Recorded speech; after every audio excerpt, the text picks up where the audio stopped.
I was gonna bring fruit back. You actually talking. Anna, how did you get so scared? All I did was Anna turned to that. And I didn't want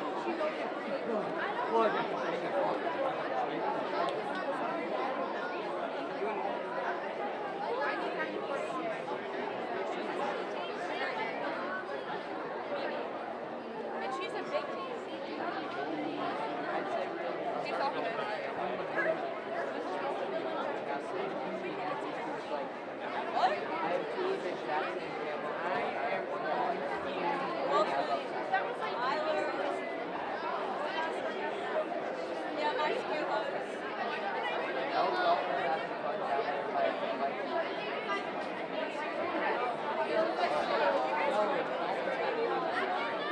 Like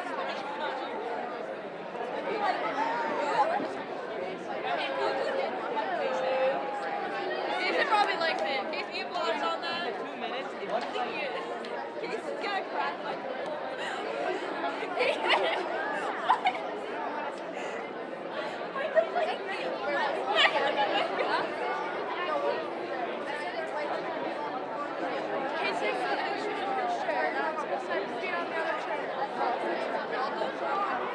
Well, I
was like 6'7".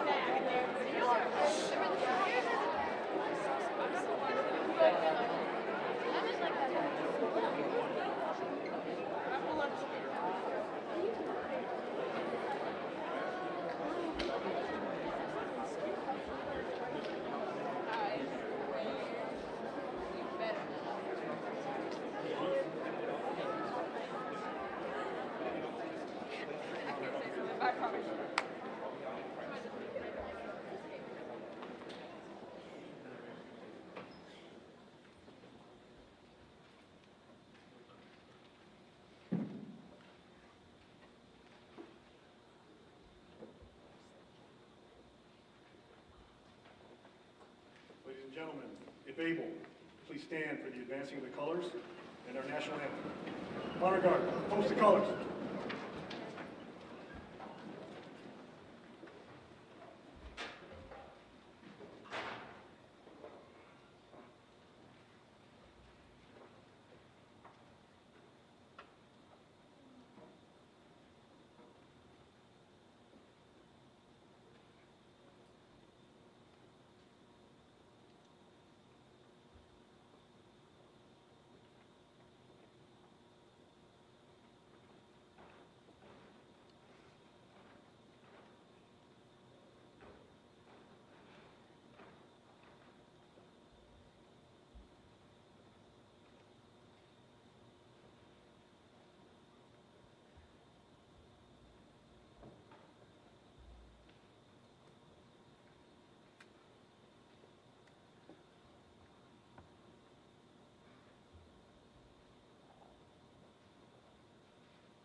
High School Choir will sing Blowin' in the Wind, America, arranged by Len Thomas, accompanied by Jackie Koppel.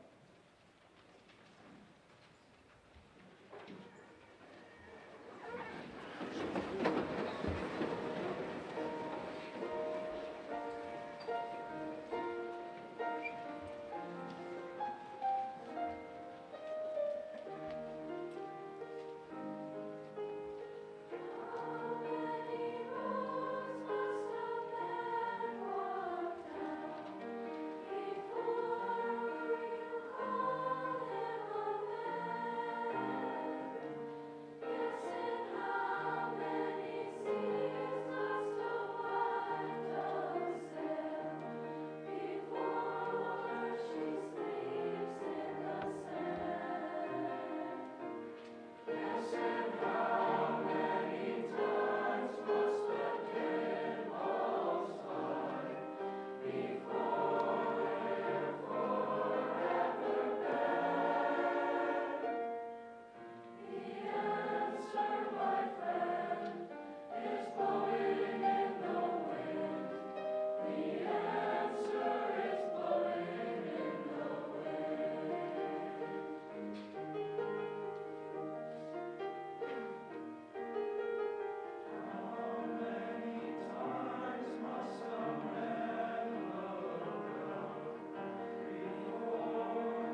morning all. I'm Jerry Perk, Commander of the American Legion Hutchinson Stendal Post 191 of Whitehall, and I'll be your Master of Ceremonies. Please welcome Whitehall School District Middle School High School Principal, Mr. Damon Lasowski, for his opening remarks.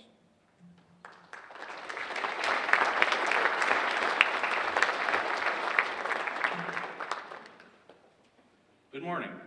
It is truly an honor to welcome you to the Whitehall Memorial High School for this year's Veterans Day program. We are always excited to welcome visitors into our schools, but today is an extra special opportunity to expose our students to our local heroes and focus on what makes our country something special.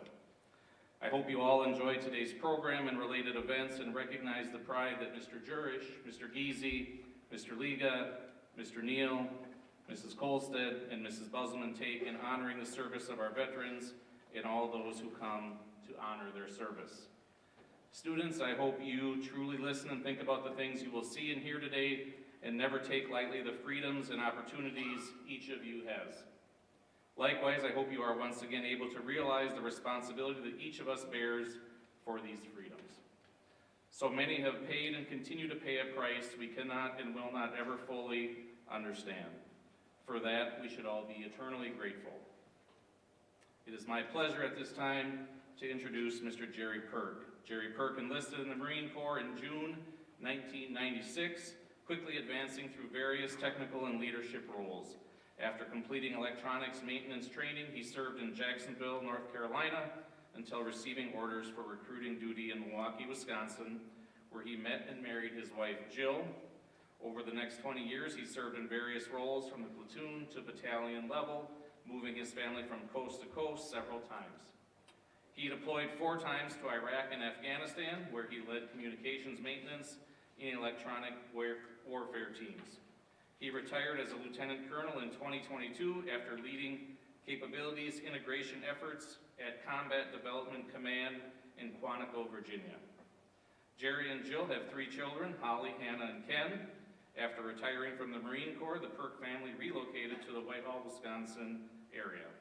Since retirement, Jerry has continued to serve as a member of the American Legion Hutchinson Stendal Post 191. Please join me in welcoming Mr. Jerry Perk.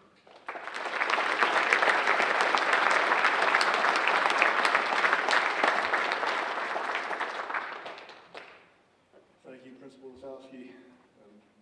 It doesn't really kind of dawn on you where you've been and what you've done until somebody else starts talking about you, right? Appreciate that. Welcome to the 2025 Whitehall School District's Veterans Day program, and happy Veterans Day. What is a veteran? Simply put, a veteran is someone who served honorably in our nation's military. That's all it takes. They answered the call to military service by raising their right hand and swearing an oath to defend the Constitution and our way of life. They could have served as a soldier, sailor, Marine, Coastie, as we affectionately refer to our Coast Guardsmen brethren, airman, or guardian, all over the world and even in outer space. Now, I must admit that I just recently learned that guardian is the official way to refer to somebody within the Space Force. There are neighbors, friends, and family. Those who are no longer with us, those who have served and are living in our neighborhoods, and those who are still serving our country today. Therefore, a veteran is someone who served in the military. There are many men and women who have served in the military. We've had veterans since 1775, and that does predate our nation just slightly. And a happy 250th to the Marine Corps yesterday. Hurrah. Yet our nation hasn't officially recognized veterans until after World War I, when they were officially proclaimed by Congress and our President in 1919. World War I, known at the time as the Great War, officially ended when the Treaty of Versailles was signed on June 28, 1919, in the Palace of Versailles outside the town of Versailles, France. However, fighting ceased 7 months earlier when an armistice, or temporary cessation of hostilities, between the Allied nations and Germany went into effect on the 11th hour of the 11th day of the 11th month. For that reason, November 11, 1918 is generally regarded as the end of the war to end all wars. Veterans Day continues to be observed on November 11th, regardless of the day of the week on which it falls. Veterans Day is a celebration to honor America's veterans for their patriotism, love of country, and willingness to serve and sacrifice for the common good. Again, happy Veterans Day. At this time, I'd like to introduce Legionnaire Brian Liga, who's going to speak to everybody about a couple of the services that we have within our pillars of the American Legion. Brian?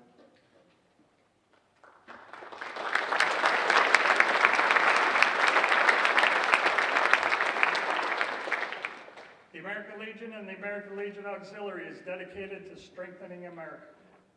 We believe there is no better way to accomplish this task than to work with our nation's youth to prepare them for what's ahead. American Legion and the American Legion Auxiliary, through its youth activities programs, plays an important leading role in the development of tomorrow's informed, responsible citizens. Programs such as Badger Boys State, Boys Nation, Badger Girls State are the finest examples of citizenship instruction for our youth. We had no 2025 Badger Boys or Badger Girls graduates this year and hope to have a few for 2026. Now, if able, please rise for the Pledge of Allegiance.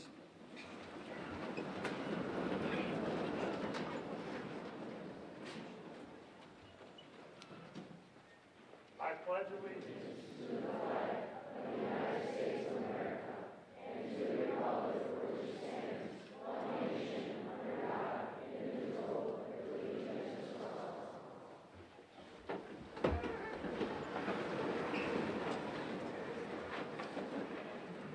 At this time, we'd like to have all the veterans stand if able and be recognized. Veterans, please stand.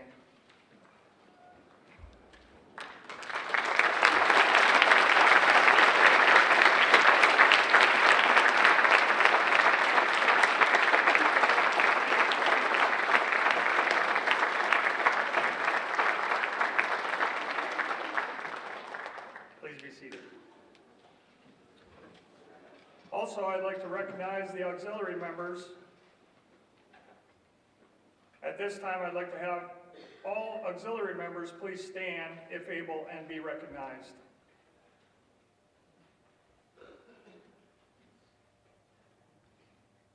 Thank you.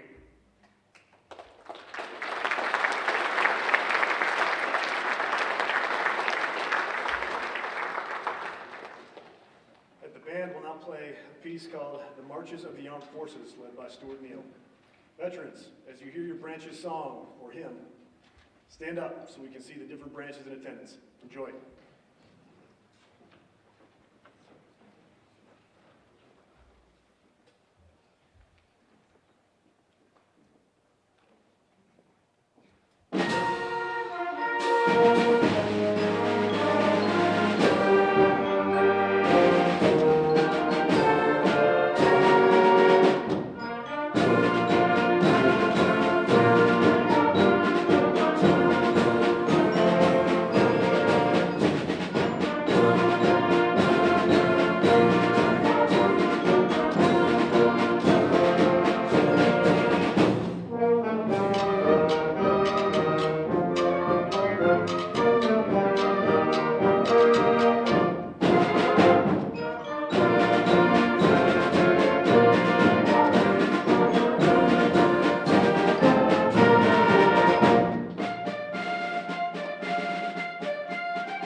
today, talk a little bit about our American Legion Post 191. Some of the high points. Post 191 organizes and raises funds to run the Trempealeau County Food Pantry. They gave away over 100,000 pounds of food to around 9,000 individuals and families over the course of a year, of which 450 were veterans. They also incorporated youth and adult groups and teams to help with the food pantry on a monthly basis. We really had some great volunteering, so greatly appreciate that. In 2026, we hope to sign up as many Whitehall incoming seniors for the Badger Boys and Badger Girls State as possible. Great opportunity, and the lineage of professionals and just people of importance in society over the years would surprise you. We also hold an oratorical contest, which is a speech about the Constitution, in which students 9th to 12th grade can earn scholarships for participation at local levels, and an amazing $25,000 at the national level. The Old City Cafe in the city of Whitehall is our new post. We're able to rent out the hall to organizations or families who want to celebrate graduations, birthdays, anniversaries, and so much more. In the future, the Legion Post plans to hold youth shooting and archery programs to help youth with weapon safety and give them an opportunity to participate in unusual events. Finally, the Post works directly with the National Honor Society to host 2 blood drives per year, and we've got one coming up here in a couple days, I do believe. And this is just a taste of what we do over the course of the year. All right, I'd just like to introduce to you today our guest speaker, Mr. Cameron Cantlin. Cameron M. Cantlin assumed duties as the deputy to the garrison commander at Fort McCoy, Wisconsin on August 28, 2023. Prior to this assignment, he served as the executive vice president at Mistral Incorporated in Northern Virginia, and in his spare time, pursued a master's in education, coached tackle football, and dabbled in substitute teaching 5th grade. Don't say that too loud around here. Good job.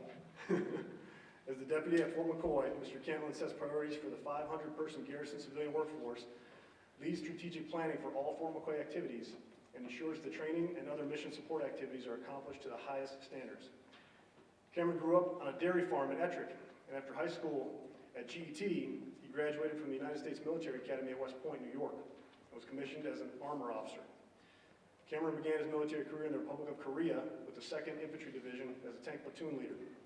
He served a variety of armor and cavalry positions with increasing responsibility, culminating with jobs as battalion and brigade commander and a final job in the Pentagon, or the Puzzle Palace, as we affectionately call it. Cameron is a proud husband of Daphne and father of twins Kylie and Delaney, and sons Michael and Sawyer. He is also the proud uncle of James and Josephine Cantlin, and last, he is the favorite brother-in-law to his fellow Packer fan, Mrs. Christina Cantlin. So, without further ado, Mr. Cantlin, welcome. Thank you. Thank you.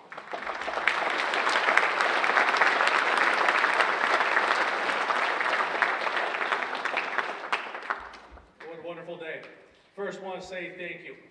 Principal Wazowski and the staff of the combined elementary and high school here at Whitehall. As I did dabble in a little bit of substitute teaching, I'm not for hire right now, but I know how hard it is and the sacrifice the teachers make and their staffs make for our kiddos day in and day out. And I certainly want to say thank you up front to you, the teachers. Let's give them a round of applause for all they do for us every day.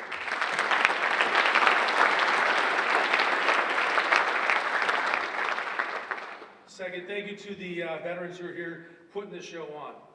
Jerry, Brian, well done. I know you do that out of kindness of your heart. You do it for the students, the staff, the faculty, and the veterans. And thank you for what you do. It means a lot. And same thing for us, the rest of the students, all the other volunteers. Thank you for Jerry for the why we're here for Veterans Day. It's truly an honor to be here speaking with you on Veterans Day. Yes, the day is commemorative of the end of the war to end all wars, but we talk about a few things that stay near and dear to my heart about Veterans Day. First, veterans represent those who volunteer, some were drafted, but mostly volunteer to serve. That's why we're here. That volunteer attitude, that service, that's what carries on veterans. That's what impacts veterans themselves and impacts the communities. Sacrifice, time, hard work, away from families, personal sacrifice. It's all part of it. It ties into Veterans Day, our veterans, and our community. Service. I'll get to a little bit in the future here. And I think, sure you said as a colonel I get 30 minutes? Yeah. or so. I won't go through. But service is important. It's not just the service you see in veterans each and every day, although we're here to honor their service. It's service of everyone for our nation and importance to the nation. And then inspiration. Veterans, thank you for the inspiration. Veterans inspired me. Part of the reason I served was veterans who inspired me. It takes those veterans to inspire us to continue serving to their nation and to their communities. It takes all of us. I've touched on service to our nation as veterans. I've also touched on service to our communities. I want to read a quote from Abraham Lincoln, one that kind of strikes home for me, especially now that I'm retired. Abraham Lincoln said, "Honor to the veterans everywhere who carry our country's cause. Honor also the citizen who carries the same, honor also the citizen who cares for the same cause." So we hear from then President Lincoln was Veterans Day and veterans carry a cause for our country. I would argue that everyone and citizens carry the same cause. Students, the reason I'm here is to talk to not only veterans, talk about veterans, but to the students. Students, I started out with you just like you. Once upon a time, as Jerry said, a dairy farm just in Ettrick. We played at Whitehall all the time in sports back then, so Whitehall was the enemy. In GET, as you realize once you get older, it's a friendly rivalry. But the opportunity you have, let me talk about opportunity. You all have tremendous opportunities as the students in this auditorium right here. Visualize them. Visualize those opportunities. Talk to your friends, talk to your parents, talk to your mentors, talk to those who are important to you in life about the visualization you have of opportunities that are in front of you. It could be as a freshman, it could be as a senior. And here's the thing about opportunities, and here's the visualization. We got news for you. Life will throw you some curveballs. Something will happen. There'll be some impactful planned and unplanned events in your life that will cause you to have to change what you're doing. That's okay. Revisualize your opportunities. Opportunities always exist. So students, please continue to find those opportunities, seek the good ones, and visualize and revisualize as life throws you the curveballs. Service. Students, service is in and out of uniform. If you choose to serve, great. I'll be the first one there to shake your hand. If you choose not to serve in the armed forces, also okay. Continue to serve our communities. Like Lincoln said, it's all of us. Those who serve and those who also carry on the same cause as citizens. Sacrifice. Time will come. Time will only come for each and every one of us in this auditorium, especially young, that there'll be a cause for sacrifice in your lives. Be ready for it. Embrace it. Do what you need to do. And I'll close with, for students, please, have fun. Life's too darn short not to have fun. So find ways to have fun. Visualize your fun too. And have fun. Take care of one another. In closing, I just want to say thank you to the faculty. Thank you to Brian and Jerry for the opportunity to join you in celebration of Veterans Day. I know our next event is the Whitehall History Department, and a presentation I look forward to very much. Got a chance at the early morning breakfast to talk about that with the students, so I look forward to hearing and seeing the video you put together. Looks like a pretty outstanding event. So thank you all for your time. Enjoy Veterans Day. Take the time today to thank a veteran, and then ask yourself about your cause. Thank you.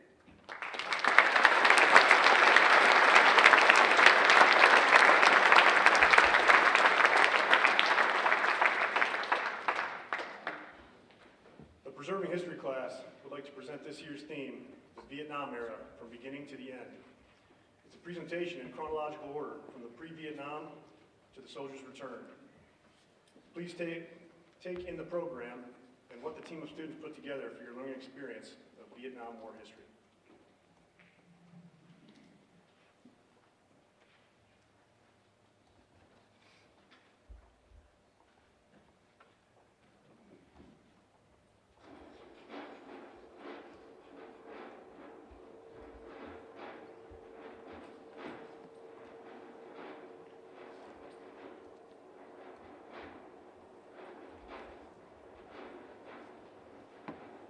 The theme of Veterans Day 2025 is about the Vietnam War era. The incidents in Vietnam were evolving since the end of World War II. The French had ruled in Indochina for over 60 years before being defeated by the Vietnam forces in 1954. The Americans took a chance, trying to change the landscape from communism to democracy in the middle 1960s to the middle 1970s, before our government had had enough. We plan to give you a snapshot of the daily lives of some of the veterans that served during the period and some of the other major events that happened during the long and grueling years in Vietnam. We hope you can learn a little about the history and the experiences our soldiers went through during the Vietnam era. In the absence of intervention, South Vietnam would fall to communism eventually. It wasn't a question of if, it was a question of when. The situation in Saigon was at its most fragile, and Ho Chi Minh seemed destined to finally reunify Vietnam under his ideology. At least, this is the situation that President Lyndon B. Johnson found himself faced with in the early 1960s. Korea had proven that communism could be contained, but recent Soviet displays of power in Cuba and Berlin had proven that those working to spread it were more motivated than ever. The U.S. had to remain just as vigilant and steadfast as its enemies to keep up. Losing one nation to communism could mean losing two, which could mean losing three, and so on. The administration believed in domino theory, the idea that if one nation falls to communism, it could lead to a snowball effect, where one nation after another falls into the hands of the enemy. Like a string of dominoes falling, one after another. If nobody stops them in Vietnam, who's stopping them from marching on Cambodia? Infiltrating Laos? Invading Thailand? Nobody is, the Johnson administration decided. Nobody except America. The only way to stop the ever-flowing tide of communism in Southeast Asia was to put an end to the absence of intervention. The Gulf of Tonkin incident stands as one of the most pivotal and controversial moments in modern American history. In August of 1964, off the coast of North Vietnam, two U.S. Navy destroyers, the USS Maddox and later the USS Turner Joy, reported being attacked by North Vietnamese patrol boats. The first incident on August 2nd was real. The Maddox had been on an intelligence gathering mission when it exchanged fire with enemy boats. But 2 days later, on August 4th, reports came in of a second attack. An attack we now know likely never happened. Despite conflicting evidence and uncertainty among the military personnel, these reports were presented to Congress as fact. President Lyndon B. Johnson used the incident to push through the Gulf of Tonkin Resolution, granting him broad authority to use military force in Vietnam without formal declaration of war. This resolution became the legal foundation for a massive escalation of U.S. involvement in the Vietnam War, leading to years of conflict, deep national division, and the loss of over 58,000 American lives. On December 1st, 1969, the first draft lottery happened for the Vietnam War. Thousands of men aged 18 to 26 saw their birthdays be called on live television. Over 2.2 million men were drafted into the United States military. There were 366 blue capsules with the birthdays of men aged 18 to 26 in a glass container and hand-drawn by Congressman Alexander Perney. September 14th being the first birthday to be drafted to Vietnam. If your birthday was called, you would receive a draft notice in the mail. You then had to report for a mental and physical exam. There were some things that could exempt you from induction. If you're in college, had medical issues, conscientious objector, family issues, etc. Some would volunteer for Vietnam. They would volunteer to support the war or for a better opportunity than what they had at home. A lot of men that were drafted did not want to go to war. They would do a lot of dramatic things in order to not go. About 40,000 to 100,000 men fled the country to avoid being drafted, many of which went to Canada. Some would claim medical conditions that they did not have. Some would burn their draft cards in protest. Dodging the draft would result in imprisonment if caught. Thousands of men and women would protest the draft. College campuses were a hot spot for these protests. Students would get together and protest not only the draft but the war itself. A lot of people thought it wasn't fair that they would be forced to fight a war that they didn't believe in. Imagine you're 18 years old, just out of high school, and suddenly you're drafted into one of the most controversial wars in American history, the Vietnam War. Before you even set foot in Southeast Asia, you had to survive basic training, and for many, that was a battle in itself. Basic training during the Vietnam War was intense, grueling, and designed to strip away a civilian identity to build soldiers ready for jungle warfare. Young men were sent to places like Fort Benning, Fort Polk, and Fort Jackson. Drill sergeants pushed recruits to the limit physically, mentally, and emotionally. Days started at dawn, with long runs, obstacle courses, weapons training, hand-to-hand combat, and endless drilling. Recruits learned to crawl through mud, respond under fire, and work as a unit. Discipline was harsh, mistakes were not tolerated.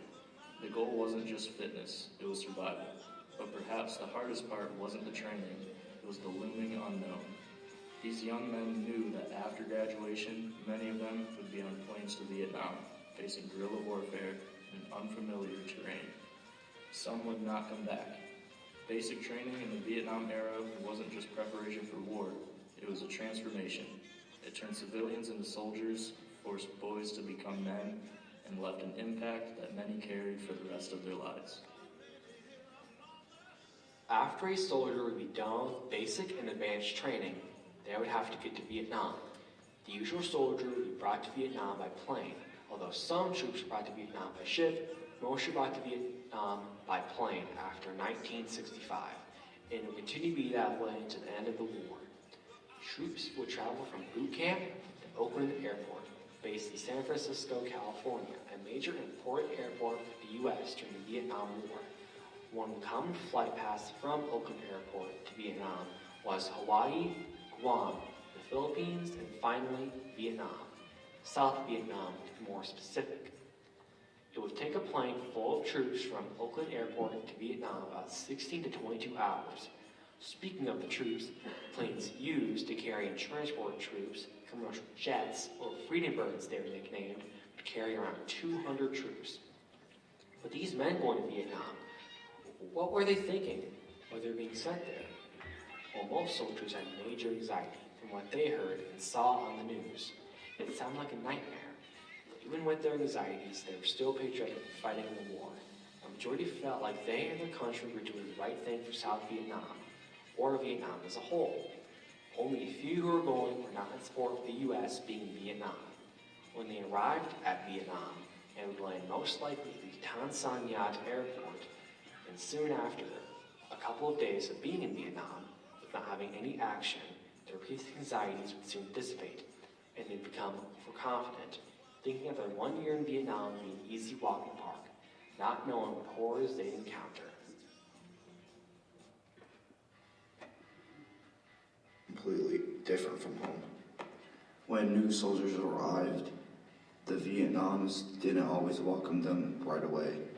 It could feel cold, like you didn't belong there. But that distance wasn't always about being mean.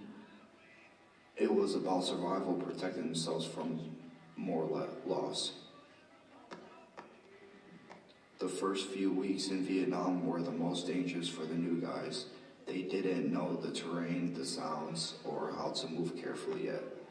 Many veterans had seen new guys die quickly, sometimes within days or arriving. That made it hard to get close to anyone new. So the new guy had to prove himself quietly and carefully. You had to show you could handle the pressure and stay alert. New guys usually got the toughest, worst jobs. They were often assigned to walk point, the first man in line on patrol. Walking point meant you were the first to face danger, landmines, ambushes, anything. It was basically the most dangerous position you could have. Other times, the new guy pulled long guard shifts through the night. You carried heavy gear, stayed awake, and tried not to mess up. It wasn't always fair, but that's how it worked. Every soldier had gone through it when they were new. It was like an unspoken test, a way to prove you belonged. If you kept your head down and you did your job, people started to notice. Over time, respect didn't come from talking, it came from doing your part and surviving. When you finally earned that respect, things changed. Veterans started treating you like one of their own. But before that, it could be incredibly lonely. you were surrounded by people that still felt completely on your own. The Vietnam people built tunnels and would stay there for years with enough food and water. The tunnels that the Vietnamese could be hiding in could be as deep as 36 feet below the surface. If you do not know your way around the tunnels, there's a chance you might not make it back up. The jungle is a very swampy place in some parts. There'd be a lot of mosquitoes there, and parts of the jungle could have very big spiders, large snakes, tigers, ants, and many more animals. During the war in the jungle was not a place you wanted to be a lot of the time. There would be ambushes of people coming straight at you from behind bushes, behind trees, and other tunnels. They would attack at any second also. An animal like a tiger could be watching you and just waiting for the perfect moment to attack you, and you would never know. There were 12 reported incidents of tigers attack. There could be an anthill anywhere on the ground, and you would never know till they start biting you and crawling up your leg. By that time, it's already too late, and hundreds of thousands of ants would be on you already. On January 31st, 1968, the largest Viet Cong campaign of the entire war was launched. 85,000 Viet Cong guerrillas and North Vietnamese troops coordinated an all-out assault on South Vietnam's cities and towns. While most of the Army of South Vietnam, meanwhile, was at home on holiday celebrating Tet, the Vietnamese New Year. American intelligence has not predicted their enemies to dedicate this many troops and resources to such an urban-focused offensive. Viet Cong cells sprung up all over the countryside and in the cityscapes to seize control of key targets that were mapped out months in advance. Soviet-afforded tank columns rolled down from the northern border, besieging the U.S. Marine base at Khe Sanh. The ancient imperial capital of Vietnam, Hue, was struck by a combined VC-NVA force that marched all the way to the city's historic citadel. The South and its allies were taken off guard by the magnitude of the operation and hurried to form a response.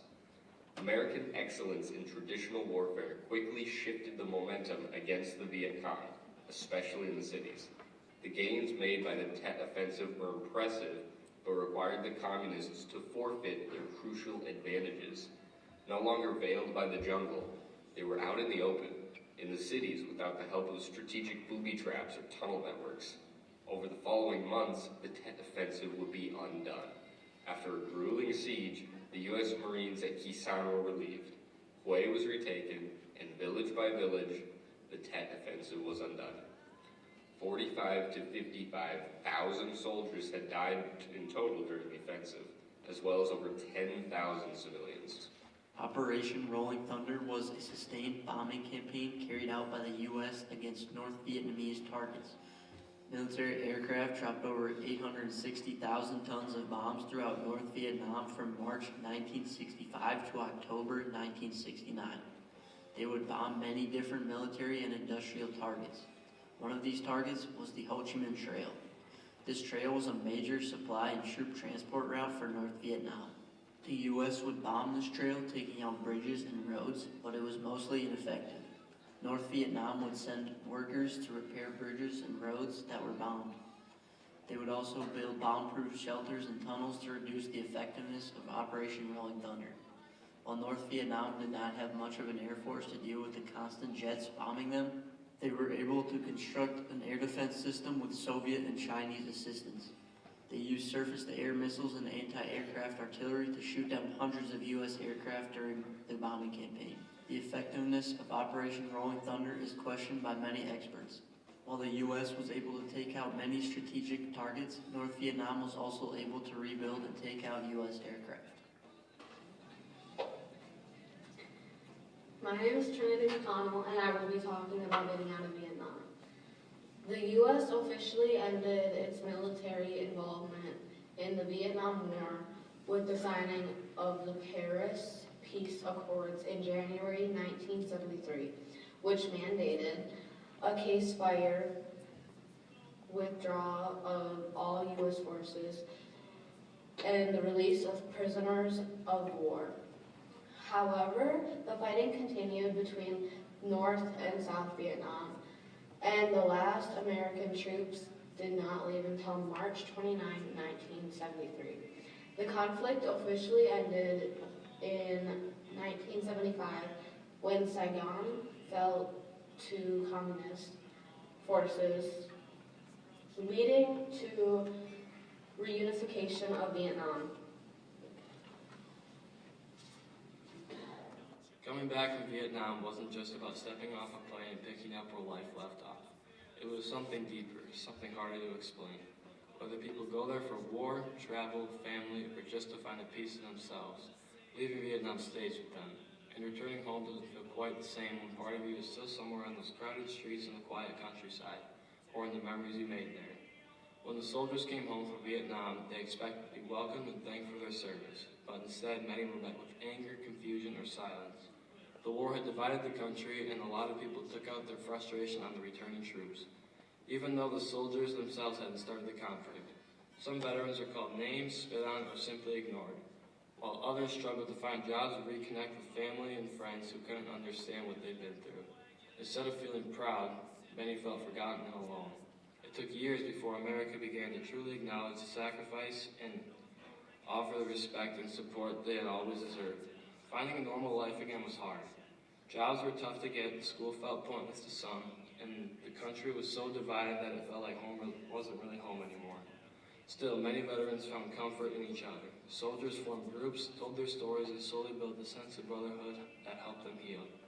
Over time, America began to recognize what soldiers went through and the sacrifices they made. But for a lot of Vietnam veterans, that feeling of being forgotten and blamed never really went away. One of the many reasons that led to us not doing so well in the war can be chopped up to the lack of support back home for it. Due to the over-publicization of the war, showing many Americans the bloodshed and tragedy of the war on their TVs, left with only one thing to do: protest. First national protest against the war would be the October 1967 Pentagon riot, where over 100,000 protesters surrounded the Pentagon, throwing things like vegetables, rocks, and other things at the deputy marshals. By the time that it was over, only 682 protesters were still left standing the next morning. Next major protest would be the 1968 Democratic National Convention, where the people of the Democratic Party were figuring out who they were going to pick as their president nominee for that year, thus making protesters come and try to get them to pick somebody who was against the war. This protest was also known for creating the slogan of "the whole world is watching." Due to the violence some protesters and some violent bystanders received from troops. The next major protest would be the 1969 Memorial Day protest, where a bunch of protesters protested across the country after Richard Nixon had failed on his promise to get us troops out of the war. The next major protest would be the 1970 Kent State shootings, where during a protest at a college, 2 bystanders horrifically got shot and tragically died, leading people in other colleges to start protesting the war in a small amount. So, in conclusion, due to the war being fiercely shown on TV, people began to start protesting the war in small amounts, but slowly grew over time and bigger due to the more U.S. intervention in Vietnam. My name is Haley, and today I'll be talking about how soldiers had to readjust to life after returning from the war, especially those who came from Vietnam. At first, soldiers were happy to be going home. They had survived something incredibly hard and were looking forward to seeing their families again. But when they got back home, many were met with anger, rejection, or misunderstanding instead of the warm welcome they hoped for. Some soldiers came home to find that their wives had divorced them or that their families didn't know how to deal with what they had been through. Many struggled with PTSD and other emotional scars. Some couldn't find jobs or fit back into a normal life. While some were supported by family and friends, others had no one to turn to. Nightmares and flashbacks haunted them. Instead of being treated as heroes, some were called horrible names like baby killers, psychos, drug addicts, and worm augers. They were often treated like outcasts, rather than people who risked their lives for their country. Many soldiers were so ashamed of how they were treated that they threw away their uniforms so no one would know they had served in Vietnam. A few avoiding talking about the war entirely because people didn't want to hear it. Some even ended up homeless, struggling along with their pain. One story tells of a man who came back from Vietnam and went to the bank. The teller noticed his sunburn and asked where he had been. When he said Vietnam, she threw the checkbook at him in disgust. That's how bad the disrespect had become. For many soldiers, coming home wasn't really coming home at all. They had survived the war, but they had to fight a whole new battle just to be accepted again. And finally, I have some pictures of our Vietnam veterans from the local area. Please give a round of applause if you know the people in the pictures.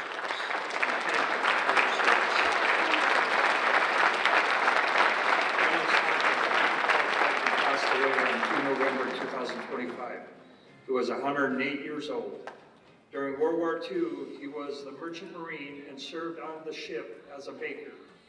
He'd always have time to talk or just say hi. I'd call him a treasure to anyone who met him and a friend. He loved his family and his friends, and I'm sure he missed his wife Dorothea dearly. He drank coffee since he was 2 years old and later owned a hardware store and was a realtor in Pigeon Falls. That's just a snapshot of his life. I think the biggest thing he gave us was someone with the wealth of knowledge, age, and experience, and the time he was willing to give us. He will truly be missed by many. I'm sure he would want to leave a final message to all his friends. He'd say, "Have a nice day, unless you have other plans."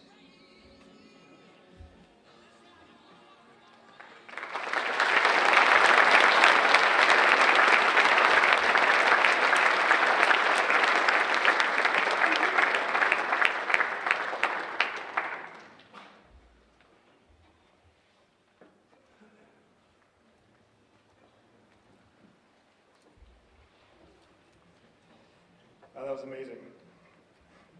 Just like to thank the following groups of people for the things they do to honor our veterans every day, or every Veterans Day. Mr. Cameron Callan, just thanks again for your inspirational words, and we appreciate you being here with us today. Thank you. I'd like to thank the Preserving History class, Mr. Jurish and Mr. Liga. Please stand and be recognized. Amazing job.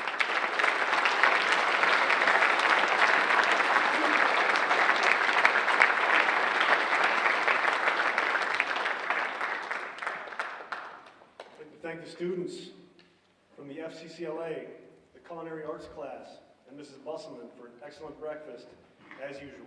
Please stand and be recognized. Thank you.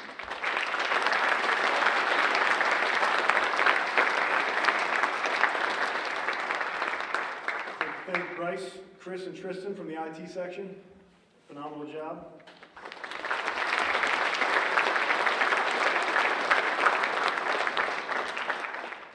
I'd like to thank the Whitehall School District Band and the choir, and the phenomenal work they and Mr. Neal and Mrs. Kolstad do. Thank you.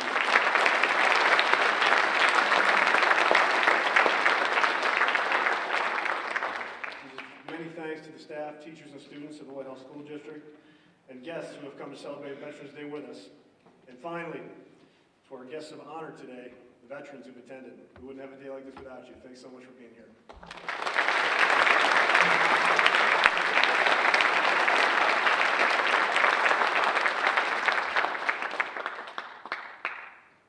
Squad leader, please take charge of the detail.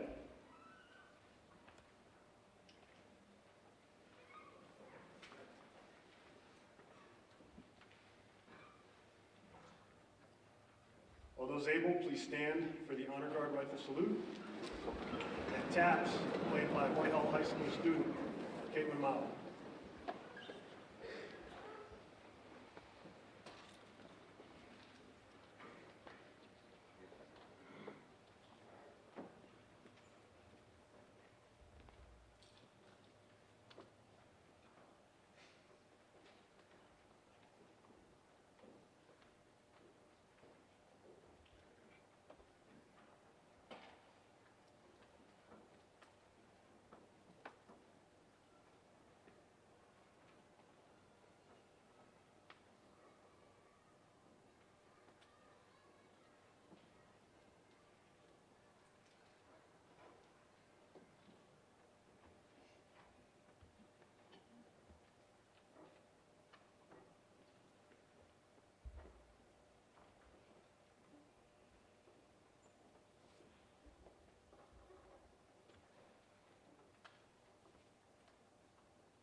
Please be seated.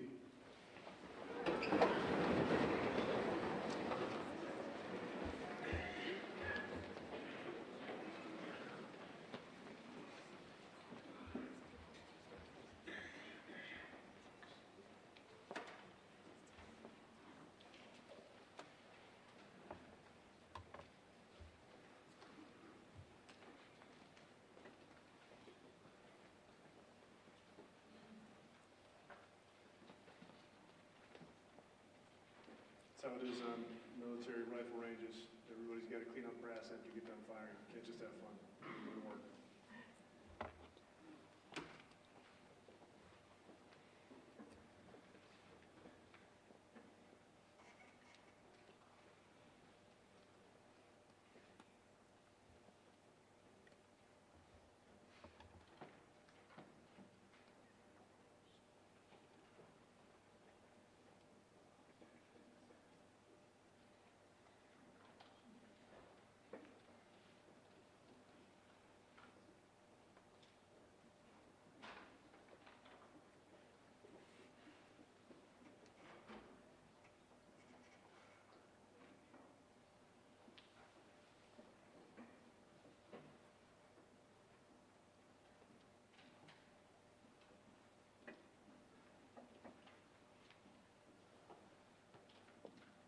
For our brave soldiers, sailors, coasties, Marines, airmen, and guardsmen who served and who sacrificed for their country and have changed the course of America for the better.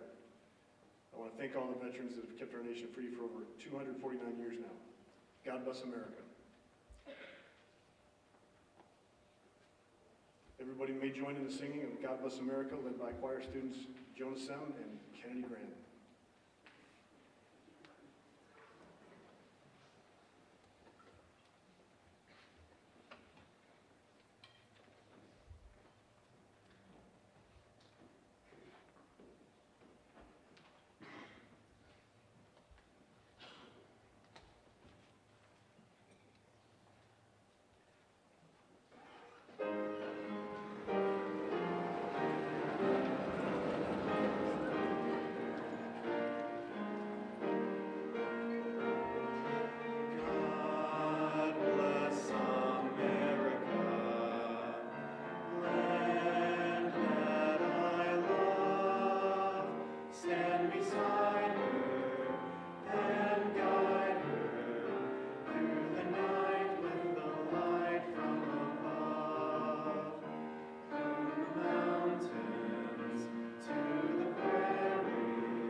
After the ceremony, I'd like all veterans to assemble near the stage for a group picture.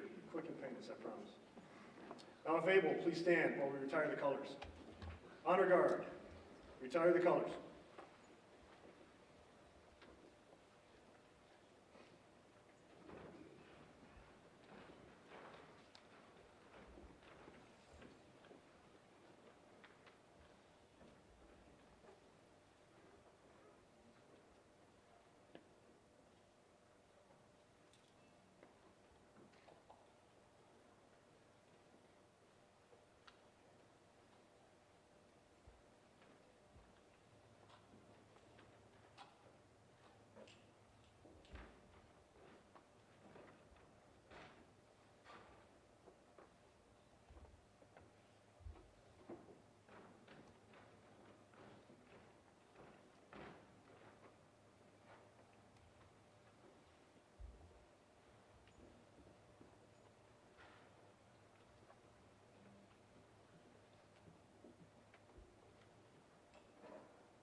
This concludes our 2025 Veterans Day program. Thank you.